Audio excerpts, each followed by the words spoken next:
Bonjour à tous, on se retrouve aujourd'hui dans cette vidéo tant attendue, ou plutôt le PDF, mais enfin le voici et la voilà. Je vais donc vous présenter les fiches pratiques que j'utilise dans mon quotidien. Ce sont des fiches que j'ai initialement créées lors de mes stages à l'école, que j'ai évidemment remis à jour en fonction de ma patientèle actuelle, et évidemment je les ai faites un petit peu plus jolies que ce que j'avais à l'époque. Enfin, je dis à l'époque, mais ça ne fait pas si longtemps que ça.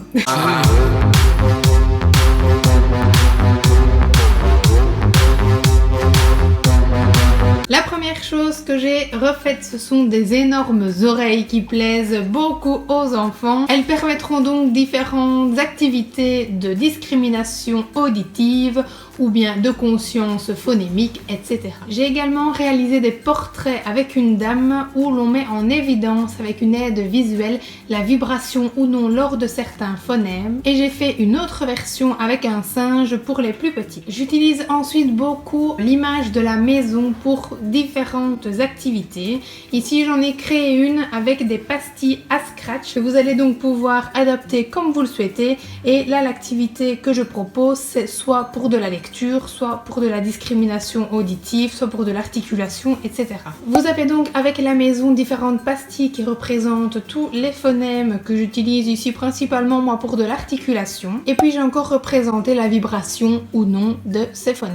Vous scratchez donc sur le dessus et puis le tour est joué. Vous utilisez des images ou bien les petits doudous que je vous ai montré il y a peu sur ma page pour changer un petit peu et pouvoir pourquoi pas manipuler en plus quelque chose qui est plus agréable pour les enfants. J'ai ensuite différentes maisons avec des couleurs spécifiques en fonction de certains sons. C'est les objets, les doudous ou bien les images dans lesquelles on entend par exemple le son on. Pour ajouter un petit exercice, j'ai également prévu une petite fiche ici avec 3 parties qui vont permettre de représenter les syllabes dans les mots, et donc vous allez pouvoir travailler au niveau soit du comptage syllabique, donc par exemple vous placez le mouton et hop vous allez faire une croix sur le nombre de syllabes qu'il y a dans ce mot, ou alors en conscience phonémique où là vous allez placer dans quelle syllabe on entend le son on par exemple pour celui-ci. Petite parenthèse au niveau donc de la lecture, j'ai fait donc comme je vous disais une petite popote avec des couleurs, les sons, des images, les alphas, etc. ainsi que différentes activités progressives. Donc si jamais ça vous intéresse, je pourrais peut-être faire une vidéo ou un article pour vous expliquer un petit peu comment je m'y prends.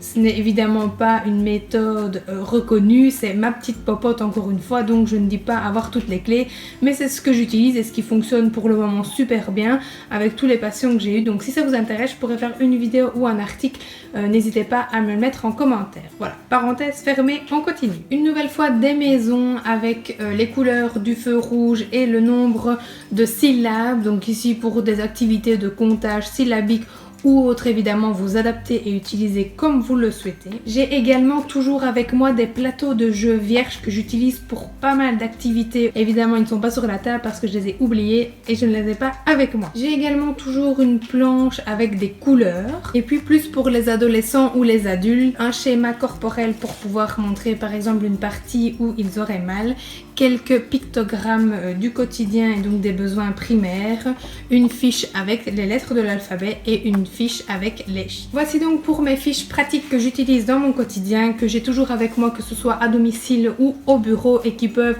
entre guillemets vous sauver la vie pour une petite activité, mais qui surtout sont fonctionnelles et je pense assez visuelles pour certains enfants qui en ont besoin. N'hésitez pas si vous avez d'autres idées ou si vous utilisez d'autres styles de planches ou de jeux, à les partager, ça pourrait être sympa de pouvoir peut-être compléter chacune un petit peu nos fiches techniques et nos popotes qu'on a chacune de nos côtés, et pourquoi pas je pourrais moi recréer les idées des autres personnes pour refaire un PDF plus complet que vous n'aurez plus qu'à télécharger. C'est pas beau ça? Voici donc pour cette vidéo qui j'espère vous aura plu, et on se retrouve très vite pour une nouvelle présentation de jeu.